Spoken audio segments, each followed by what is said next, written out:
Good morning and sa lahat ating online attendees, good morning to each and everyone. And today, God has given us an opportunity to gather, to praise and worship Him. And thank you for the powerful worship music team. Praise be to God for the life of each and every one of us. And today, we will learn more about His Word. We will take more or even conceive more about the Word of the Lord from His throne of grace na magbigay sa atin ng exhortation. At lahat tayo nakaranas ng anumang trials sa buhay, but when we hear the word of the Lord, it will be suit upon for us. Amen. So, inanyahan kong lahat para tumayo and we will read the word of the Lord. In Revelation chapter 3, verses 14 to 22. Ako yung mauna and then sunod kayong lahat as we read the word of the Lord.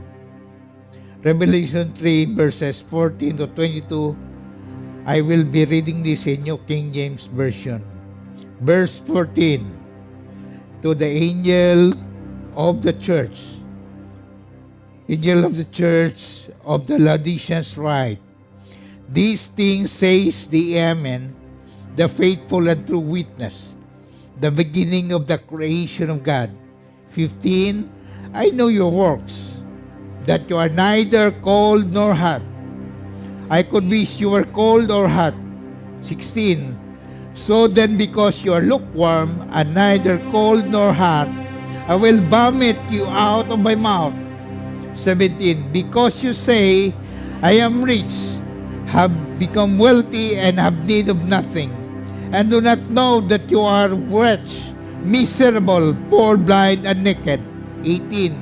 I counsel you to buy from me gold refined in the fire, that you may be rich, in the white garments, that you may be clothed, that the shame of your nakedness may not be revealed, and anoint your eyes with eye salve, that you may say, 19, as many as I loved, I rebuke and chasten. Therefore be zealous and repent. 20, behold, I stand at the door and knock. If anyone hears my voice and opens the door, I will come to him and dine with him and he with me. 21, to him who overcomes, I will grant to sit with me on my throne, as also overcame and sat down with my Father on his throne. 22. He who has an ear, let him hear what the Spirit says to the churches. Let us pray. Lord, we thank you for the word. We thank you for you have given us the opportunity to gather to worship the name of the Lord Jesus Christ. If there are any iniquities in our hearts, O Lord God, please forgive us. Cleanse us so that we are worthy to stand before your throne, whiter than snow. Your wisdom, knowledge, understanding be upon us this morning, so that, Lord, whatever words of revelation will be understood fully and apply this in our daily lives. Because we are not dependent on our will, wisdom, strength, and power, but we are dependent on the power of the Holy Spirit. Lord Jesus, hide me in your presence, that only your glory will be seen by congregation. And at the end of the day, your name will be glorified. Lord, your anointing, wisdom, understanding be upon the whole church for the day's morning. Thank you, Lord God, for you have given the power of the Holy Spirit. Thank you, Lord. In Jesus' name we pray. Amen. Can we please sit down?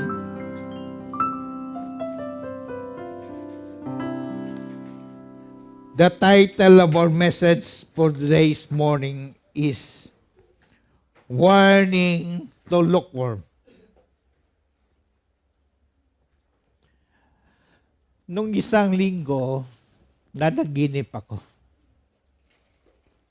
I dream about my sister Golda that she received a gratuity of 500,000 real.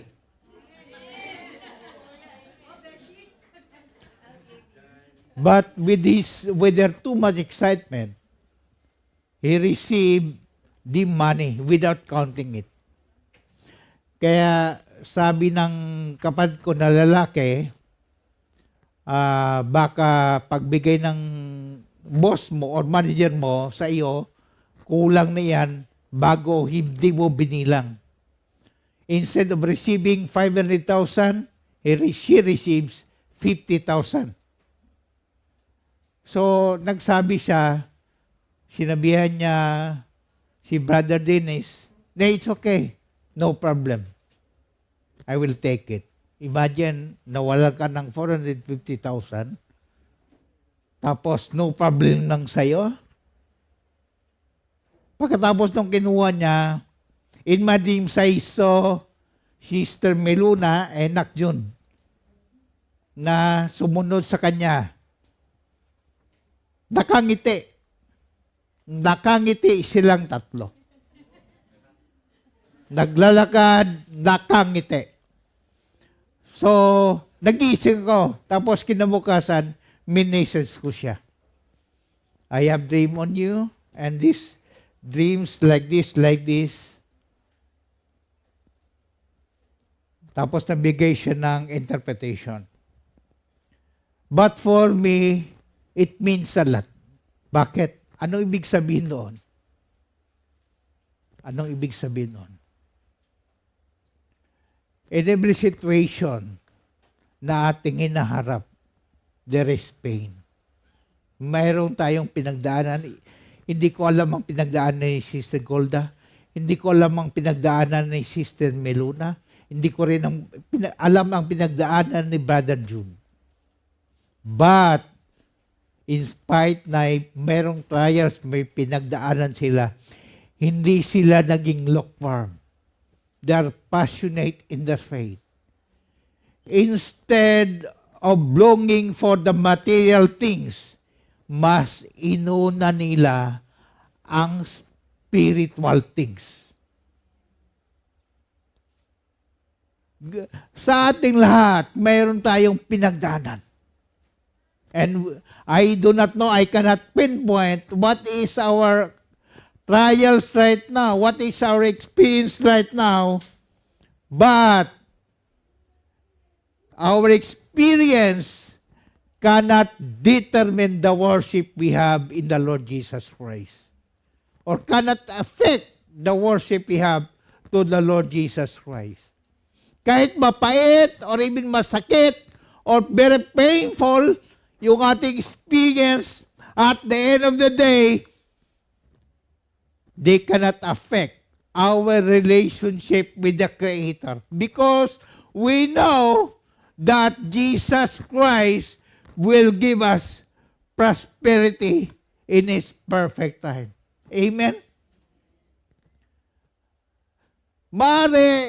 Mayroong pinagdaanan tayo. Ako nga, mayroong pinagdaanan din. Lahat tayo mayroong pinagdaanan. But, our faith to Lord Jesus Christ remains the same. It will never be lukewarm. Amen? Mas lalo pang maging passionate tayo. Hindi tayo nanlalamig. And that is the invitation of my dreams. And this morning,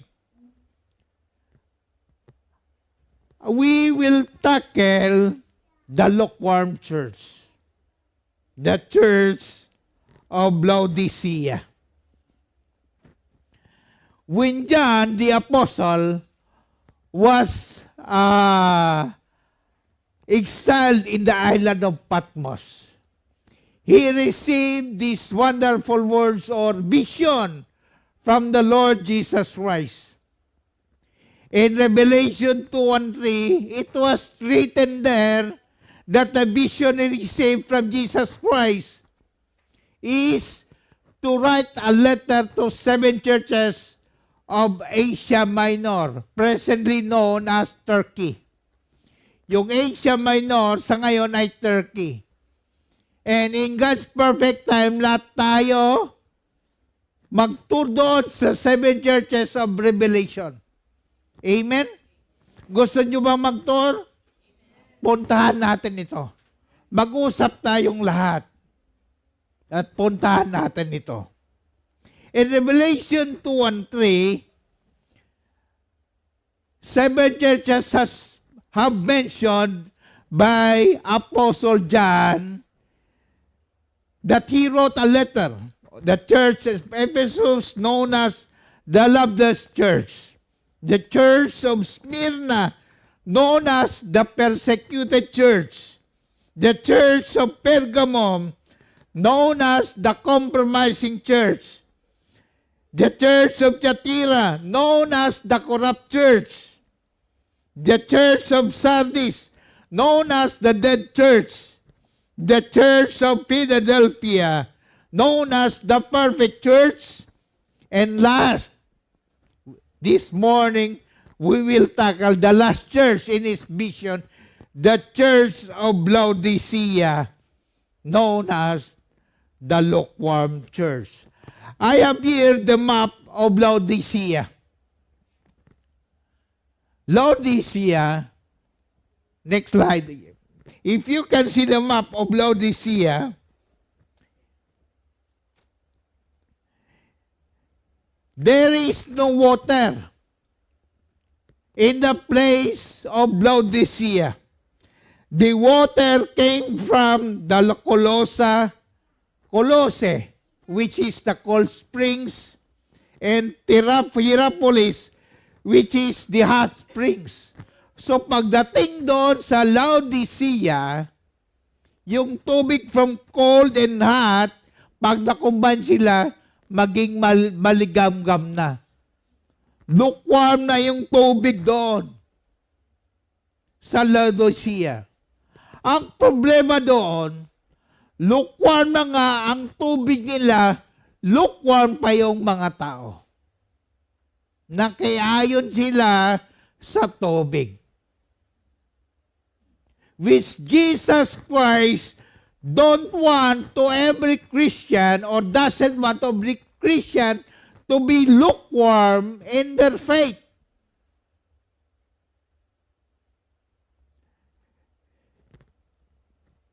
In verse 14, Jesus calls himself the Amen.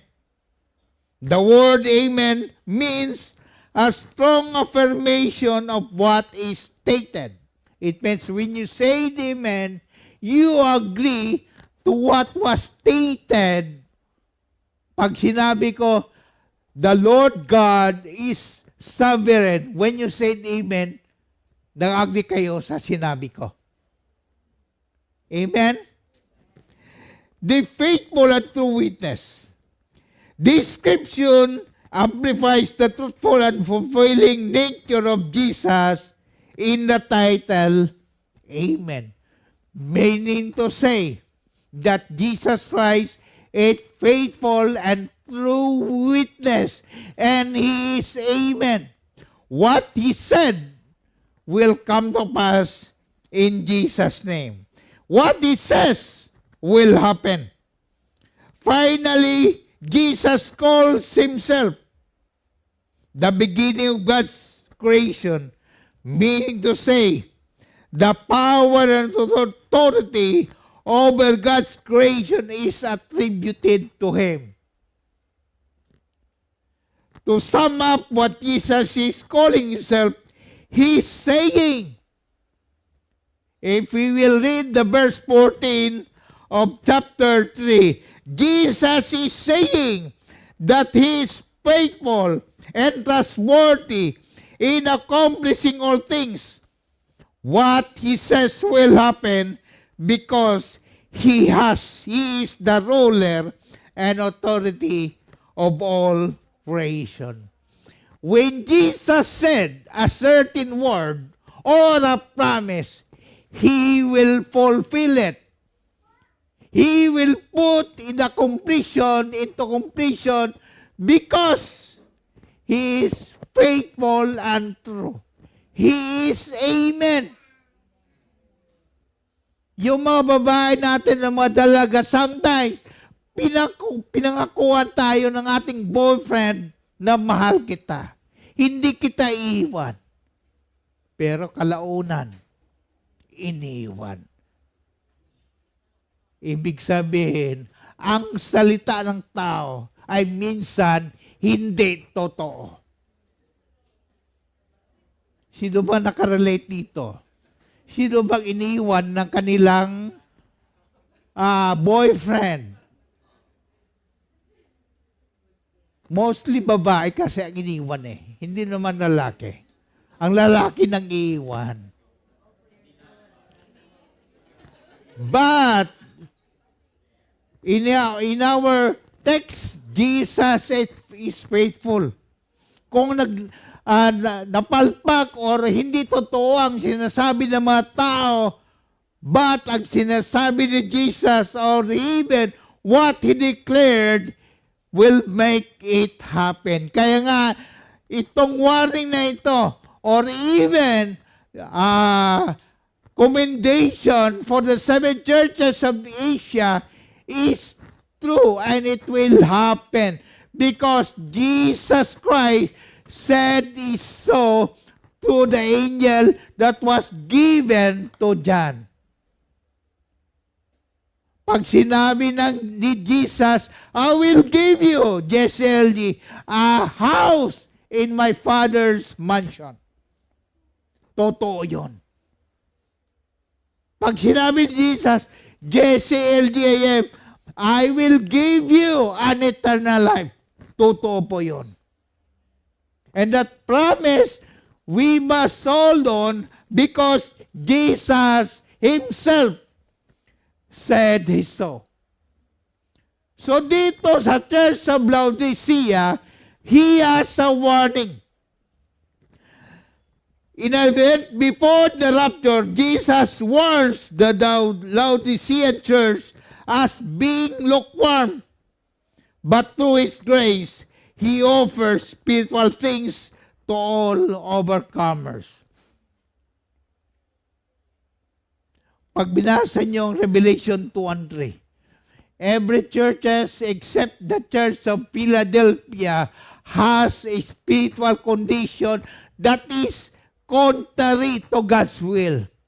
But God is full of mercy and grace. That even though this condition of the church is not in accordance with the will of God, He has given time to repent so that eternal life will be with Him. Same with us. The condition of the 7 churches is the present condition of the church. But Jesus Christ, full of mercy and grace, gave us time to repent so that we can be with Him in eternity. For all of sin, sabi ng Romans 3:23, for all have sinned and come short for the glory of God. Pero sa Romans 6:23, sinabi doon, but the gift of God is eternal life through our Lord Jesus Christ. For the wages of sin is death, but the gift of God is eternal life through our Lord Jesus Christ.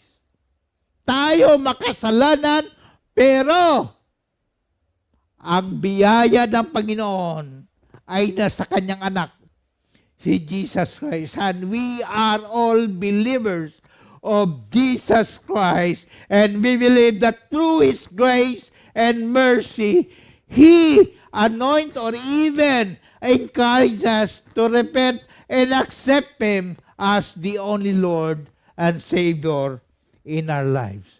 Ganon din sa Church of Laodicea. Kaya nga tayo, huwag tayo maging maligamgam. Sala sa init, sala sa lamig.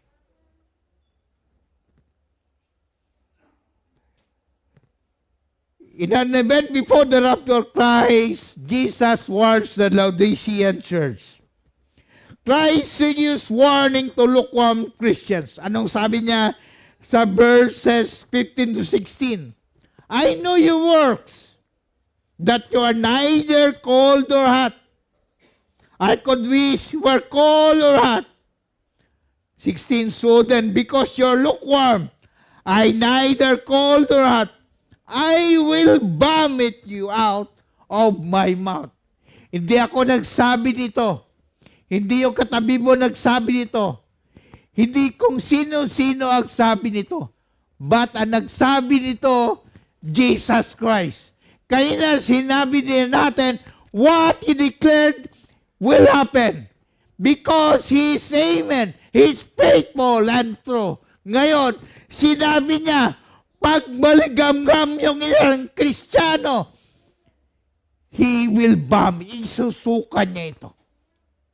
Anong ibig sabihin nun?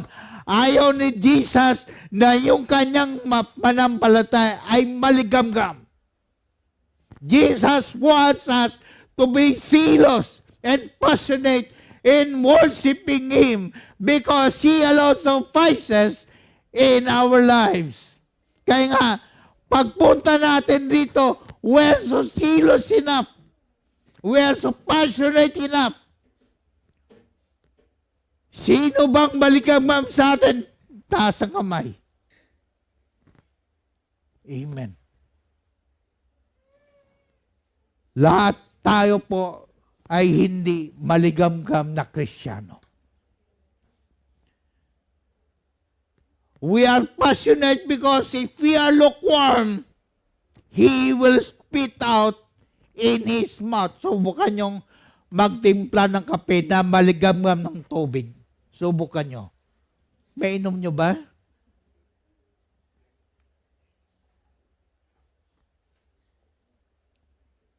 Dapat pag timpla mo ng kape, dapat yung tubig mainit. Masarap, higopin. Pag pumunta kayo ng Starbucks, ino-offer ba sa inyo maligamgam? Di ba hindi?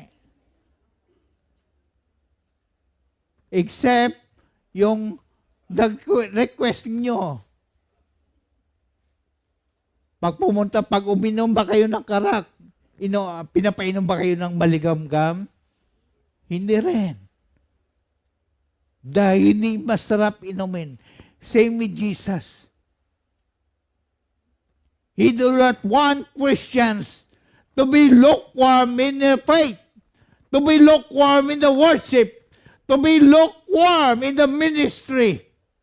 But He wants Christians to be passionate enough in worshiping Him as the only Lord and Savior. Ito yung warning niya sa Laodicean church. I will spit out you in my mouth.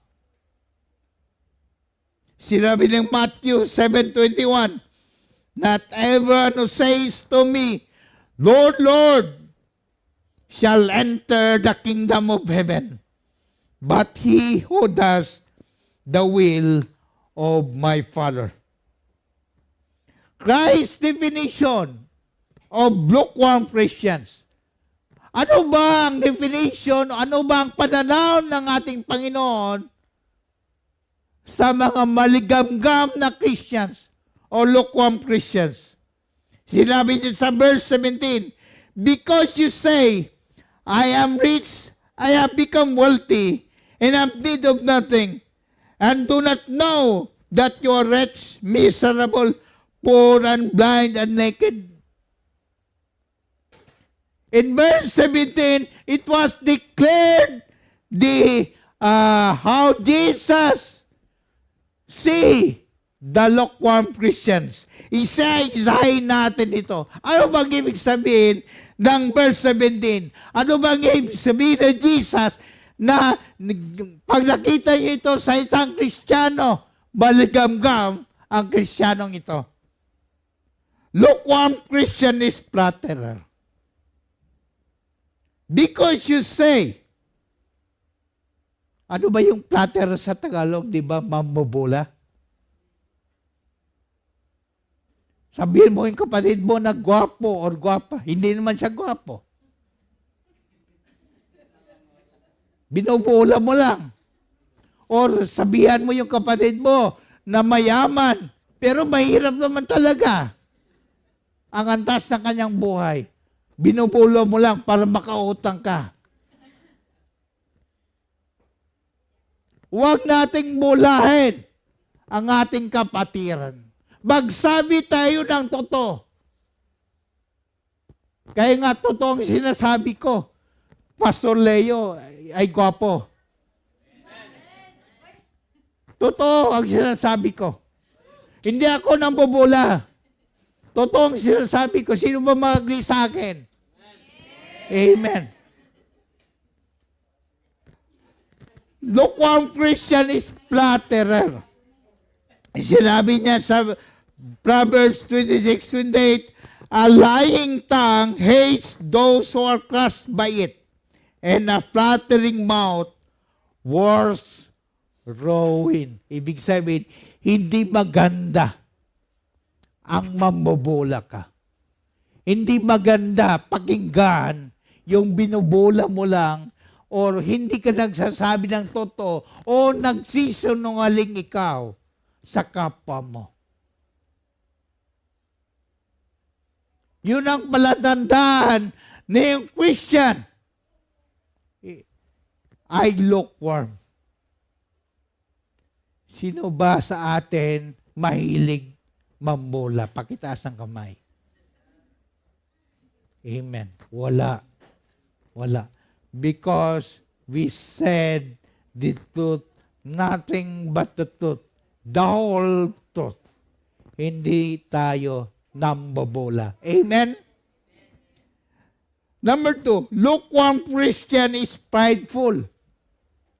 I am rich. I have become wealthy. Lukewarm Christians are full of pride that they depend on the wealth of this world without depending on the power of God. Mayaman ako, marami akong pera, marami akong nasasakyan. Ano bang nangyari sa Pilipinas ngayon? May nabalitaan tayo na 14 sports car. 28 na lang ngayon. Mayaman ako. Hindi ko kailangan yan. Hindi ko kailangan ng salita ng Panginoon. Dahil I have all the resources. I have all the wealth. I have all the treasures. Kaya kanina sa panaginip ko, yung tatlo nakangiti. Imagine, yung gratuity is 500,000, ang tinanggap is 50,000, pero nakangiti pa rin. Why? Because they did not seek the wealth of this world. But the most important to them is to seek the wealth of heaven, which is Jesus Christ. Amen? Ganon na example ng ating Panginoon na tayo, being a Christians, being His follower, we must seek or put our eyes to Jesus because He is the author and the finisher of our faith. Place your faith on what is unseen because what is seen is temporal and what is unseen is eternal. Marami. Sinabi ng word, how do man profit the whole world and loses his own soul? What man can profit the whole world and loses his own soul? Kahit may kayamanan ka pa, marami kang sasakyan, marami kang wealth, marami kang pera, marami kang mga social na kaibigan, pero pag wala ang Kristo sa iyo, you are nothing. You are garbage in the sight of the Lord. And it's bitter that we are poor in our world, but we are rich in Christ Jesus, because the two riches can be found in heaven, and it is in Christ Jesus. Amen? Kaya nga lahat tayo, although meron tayong mga assets, pero hindi natin inuuna yon. Dahil ang inuuna natin, ang relasyon natin sa ating Panginoon. Amen? Lukewarm Christian is complacent. And have need of nothing. Sinabi niya rito, lukewarm Christian is prideful. In Proverbs 16:8, pride goes before destruction, and haughty spirit before a fall. Number 3, lukewarm Christian is complacent. Have need of nothing. Hindi ko na kailangan mo Bible study. Hindi ko kailangan sa ministry. Hindi ko kailangan yung ino-offer mo sa akin. Dahil mayaman ako. Complacent ito. Complacent. Minsan sa pagpanahon ng Bible study, nandoon sa bowlingan, naglalaro. Actually, yung bowling tournament natin, babalik tayo sa B-Square kasi hindi tayo pinayagan ng QBC. So, mamaya pagkatapos ng may meeting elders, kung anong option na gagawin natin. Kasi sa QBC, puno ang latapit sa this year. So, hindi sila nag-accept ng reservation. Kung babalik tayo sa B-Square, maganda din naman doon. Amen? Kaya nga, lukewarm Christian is complacent. Sa panahon ng Bible study, or even sa panahon ng music practice, or even kung ano man ministry na pinapagawa sa atin, hindi tayo sumisipot, bagos doon tayo sa sale, sa center, sale sa Villaggio, or even naglalaro tayo ng bowling. Mas inuuna pa natin ang activities ng mundong ito kaysa panawagan ng ating Panginoon. Pag ikaw complacent na Kristiyano, ibig sabihin, sa inliman sa kumpiyansa. Kaya nga, dahil sa kumpiyansa, maraming mga pastor dahil sa kumpiyansa, maraming nagdidisgrasya. Tingnan mo, may pastor sa Pilipinas, dahil sa kumpiyansa, yun, naging corrupt.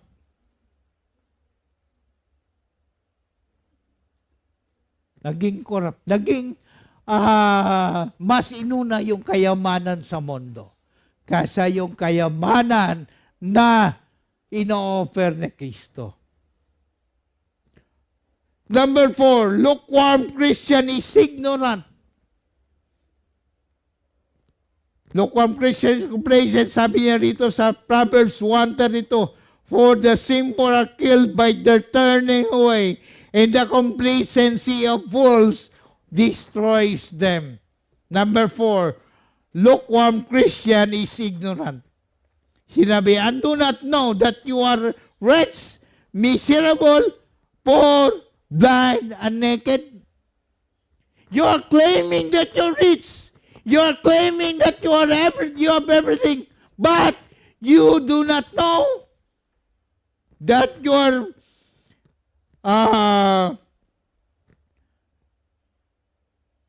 wretched, miserable, poor, blind, and naked. You are ignorant of your true conditions. May kasabihan tayo na ignorance of the law excuses no one. So alam mo na yung linyan is for pedestrian. But pinadaan mo ba yung sasakyan mo dyan? Alam mo na, Pag sinabi ng red light, stop ka. Ba't nag-go ikaw?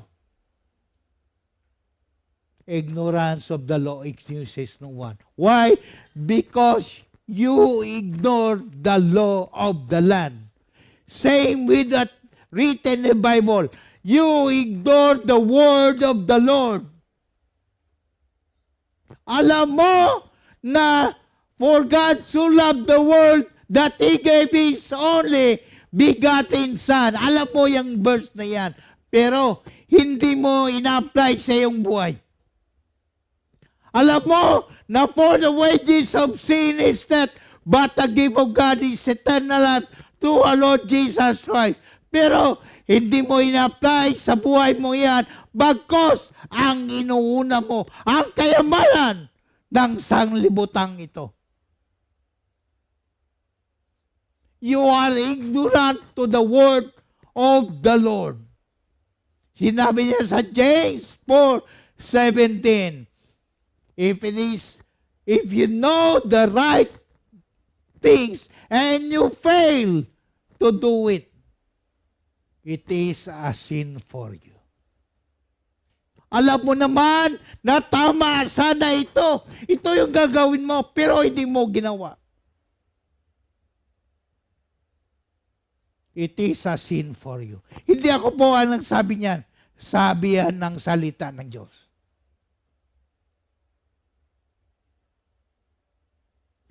Kaya nga, lukewarm Christian is ignorant. We know everything what is written in the Bible, but we ignore it and applying the things inside of this world to our lives. But our Lord Jesus Christ is full of grace and mercy. In Ephesians 4:18, they are darkened understanding, alienated from the life of God because of the ignorance that is in them due to their hardness of the heart. But our God is full of grace and mercy. That's why He offers to overcomers. In verses 18 to 21, Christ offers to overcomers.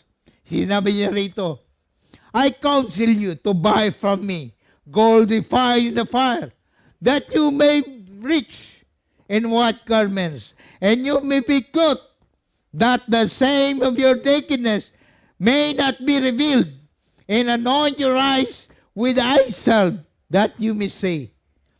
19, for as many as I love, I rebuke, I chasten. Therefore, be zealous and repent. 20, behold, I stand at the door with him and knock.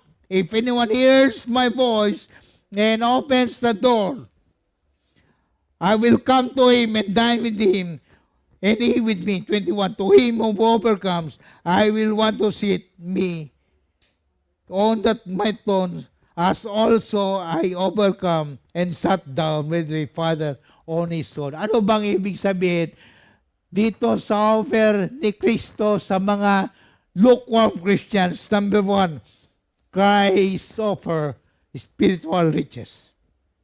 I counsel you to buy from the gold refined fire, that you may be rich. Do not conform yourself to the wealth of this world, but focus your eyes on Jesus, because He is the real riches. Amen? Christ offer us spiritual riches. Believe in the Lord Jesus Christ, and you will be rich in any way. Number 2, Christ offers spiritual clothing in white garments, that you may be clothed, that the name of your nakedness may not be revealed. Spiritual clothing represent the righteousness. Sinabi na Apostle Paul, no one is righteous. But when we believe Jesus Christ, our Lord and Savior, His righteousness is imputed unto us. by dying on the cross so that you and me will be saved from the slave of sin, and we are declared righteous in the sight of the Lord because the righteousness of the Lord Jesus was imputed unto us. So, if you want righteousness on your life, focus to Jesus because He offers you a spiritual clothing. Amen? Christ offers spiritual vision. And anoint your eyes with eye salve that you may see. Alam mo yung eye salve? Diba merong sa botika yung binibili natin minsan, eye mo, yung anointment na pag nilagay natin sa mata, kung tayo, we are suited. Yun ang eye salve. So, when Jesus said, He offers spiritual vision, why not long for vision that is offered by Jesus Christ instead of having the lust of the eyes in this world? Yun ang offer niya sa ating lahat na instead, yung mata natin, ginagamit natin, oy, napagaganda ng damit na ito, napaganda ng sasakyan nito, napaganda ng alahas na ito. Why not pray to the Lord Jesus Christ that He will give you vision, signs, dreams in your life? Amen?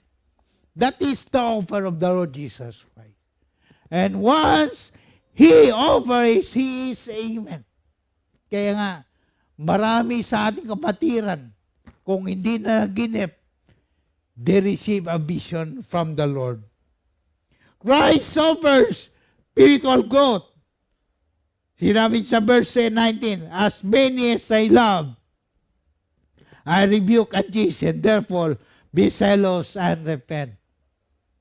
Diba, pag ang tatay, gusto niya yung kayang anak na lumaki ng good or even masunurin. Diba, minsan dinisiplina niya. Ganon din ang ating Panginoon. We will go as Christian discipline because of the goodness and faithfulness of the Lord Jesus Christ in our life. The trials that we experience today are disciplined by the Lord, are the form of discipline by the Lord to test our faith. But in His perfect time, He will take it away and replace it with prosperity. Remember the account of Job. Nawala sa kanyang lahat, pero binalik ng Panginoon. Double! Except yung asawa niya. Di man pwede madoble yung asawa niya.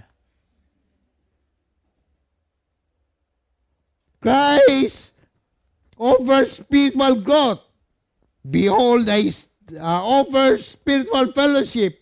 Verse 20, behold, I stand at the door and knock. If anyone hears my voice and opens the door, I will come into him and dine with him and he with me.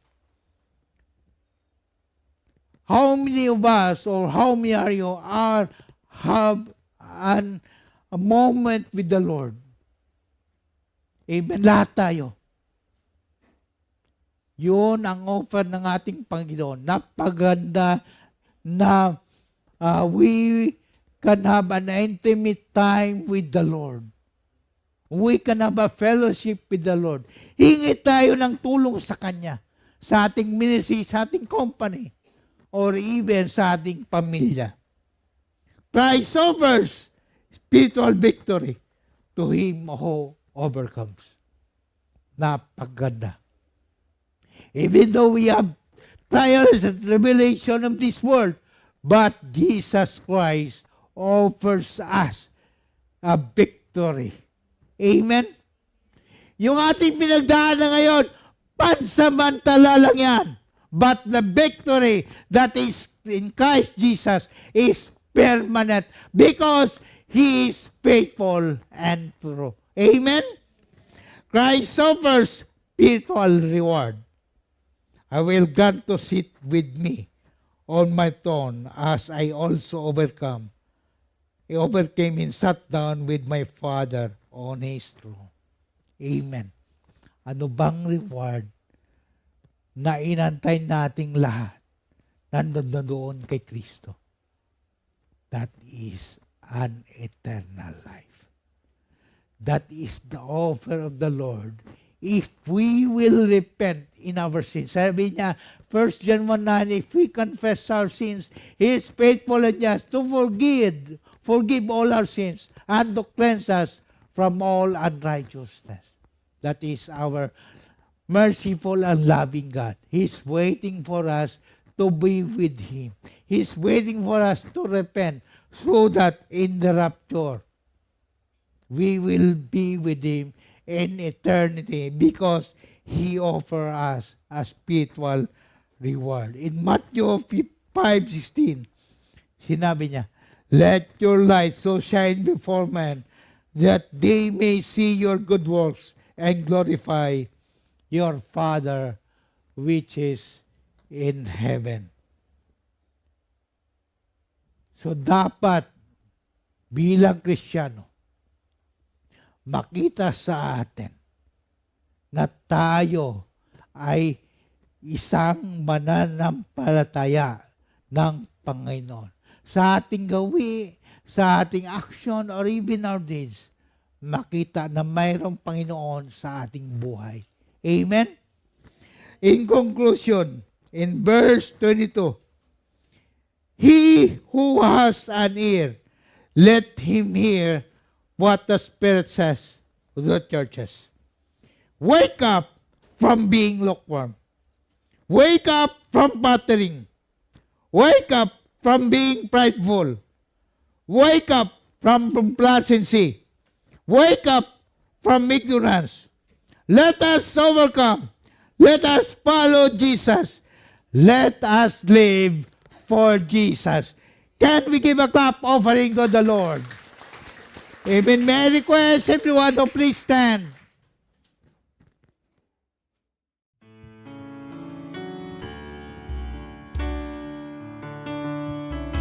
Hallelujah, Jesus.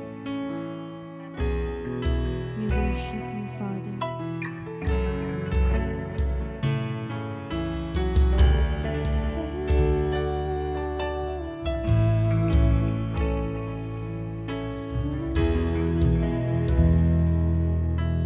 Let us sing. You are here, moving in our midst. I worship you. I worship you. You are here, working in this place. I worship you. I worship you. You are waymaker, miracle worker, promise keeper, light in the darkness. My God, that is who you are. You are waymaker, miracle worker, promise keeper, light in the darkness. My God, that is who you are. You are here, touching every heart. I worship you.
working.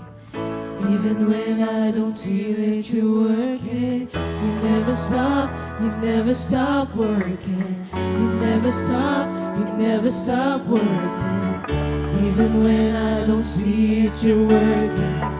Even when I don't feel it, you're working. You never stop working. You never stop working.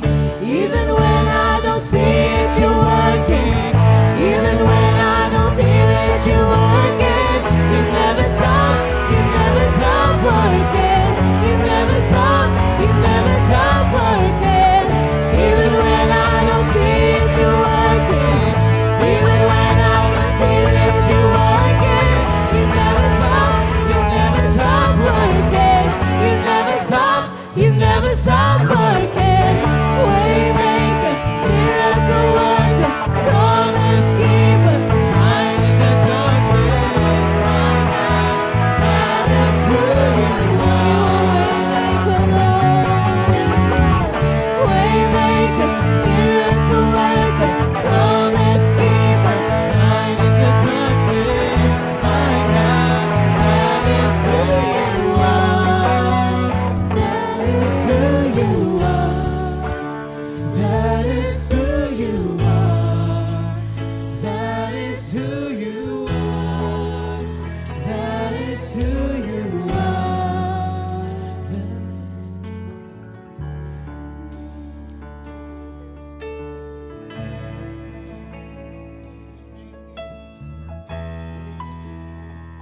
Wonderful moment, O Lord God. We thank you, Lord God, for giving us understanding that no matter, Lord God, whatever experiences that we have, Lord, our worship before you will remain passionate and serious in Jesus' name. As Christians, O Lord God, help us to be firm in our worship before you, not to be lukewarm in our faith, because it is you who declared that you spit us out in your mouth if we remain lukewarm in our faith. And we can do this, O Lord God, to be passionate for you through the power of the Holy Spirit. So we need your help, O Lord Jesus. Thank you, Lord God, for your anointing for us today, for your protection and safety, that we can, Lord God, listen your message from your throne of grace, Lord God. Thank you, Lord, for what you have done to your children, to GCLGIM Church. Thank you for your healing, provision, prosperity, and abundance. Lord, we believe in your perfect time. All our prayers that we kneel before you will be answered in Jesus' name. Thank you, Lord, for this morning. And thank you, Lord God, for the victory. In Jesus' name we pray. Everybody will say, Amen.